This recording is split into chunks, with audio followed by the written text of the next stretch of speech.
So, how many days on the job? 2 weeks, I think, 2 weeks today. Board voted 2 weeks today. I just Sure. ask here so I understand, and it is something that, in terms of interactive communication that we're dealing with as well. What you're saying is that you've opened up the T's GPS tracking system of where your vehicles are. Correct. But individuals, private individuals, have then created applications that That's right. allow various devices, mobile devices, stationary devices, to record and project that information. That's exactly right. So you're not actually creating the iPhone or developing the iPhone apps yourself? No, we didn't. We didn't have to, which is the beauty, Yeah. right? We asked the public to, here's information, see what you can do with it. And they responded. I mean, that's another thing that in terms of impression, I mean, the 2 weeks I've been there, this is all work before I got there. When we've asked the public to help us, they have in very creative ways. So the other thing, More broadly, just the personal safety, security issues. How's that going? What are the crime rates? crime rate was at a 30-year low this past year on the MBTA, great. 30-year low, which is great. In addition, I mean, I'm squarely convinced, as is the T command staff, that obviously we want to focus on major crimes, but I am also a true believer in not only community policing, but the broken windows theory. So if people are smoking, if people are evading fares, if there's graffiti, it just suggests disorder and encourages further disorder. So the T police have done, for example, written 1,500 fare evasion tickets this year. They're on pace to write as many, the most ever, as an example.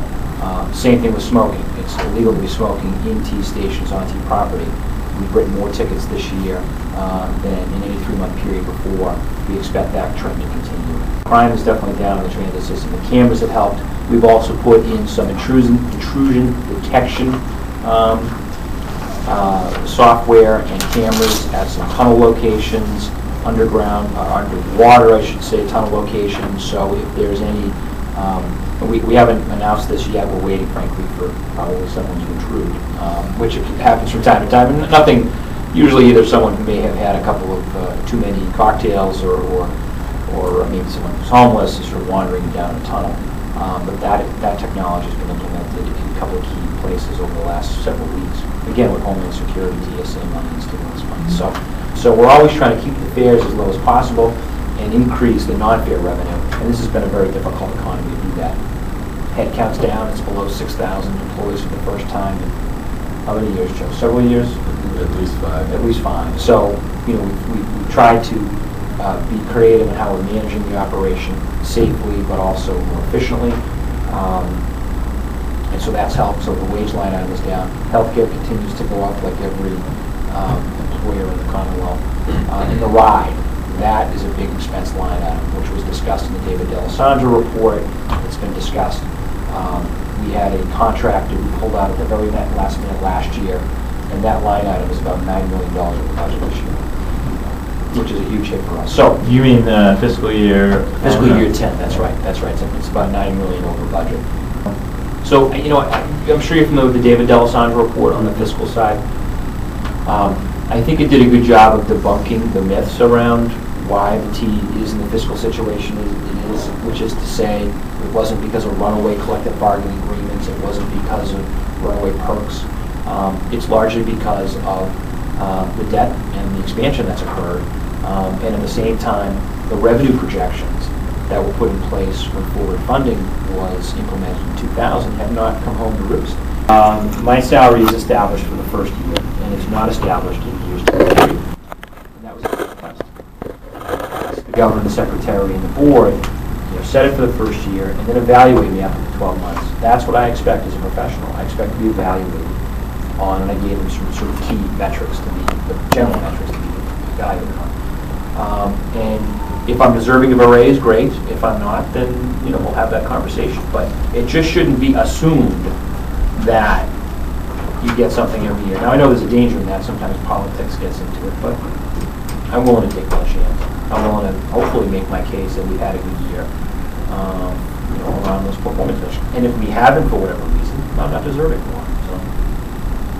service on-time performance last fall and winter dipped on the Middleborough line to 15% on time. 15% on time. Terrible. Again, it was always one of our best performing lines. So, and the MBCR did some work going in, removing concrete ties and putting spot wood ties in so we can raise the speed restrictions back under 50 miles an hour. But if we don't fix the problem, the service will be slow, and then eventually we'll be shut down. So all those concrete ties are coming out? Every single one. I'm sorry, just to back you up, because I think our readers probably want to know this, and I don't quite understand it. On the Old Colony line, there are ties being replaced on the Middleborough and the Kingston-Plymouth line. Correct. Both those projects should start this fall.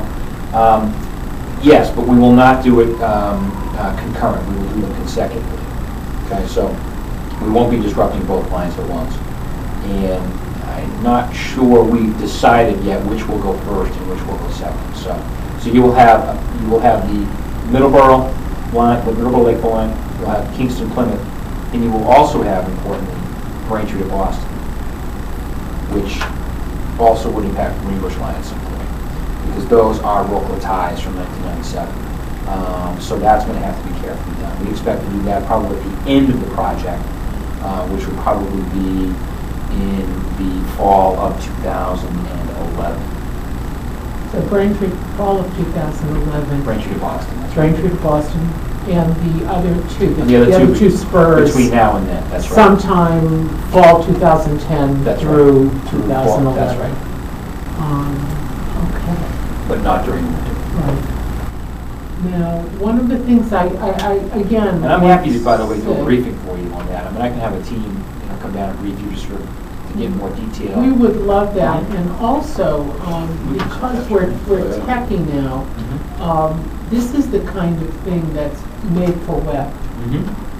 What we did when Greenbush was being built, you may or not remember, we did a weekly, we took a picture, we had a Greenbush update, we had a little box in the paper, here's where the project is today. We will migrate this kind of a project directly to the web. Right. We can have flash video, here's where they're working on the track, here's what you can expect.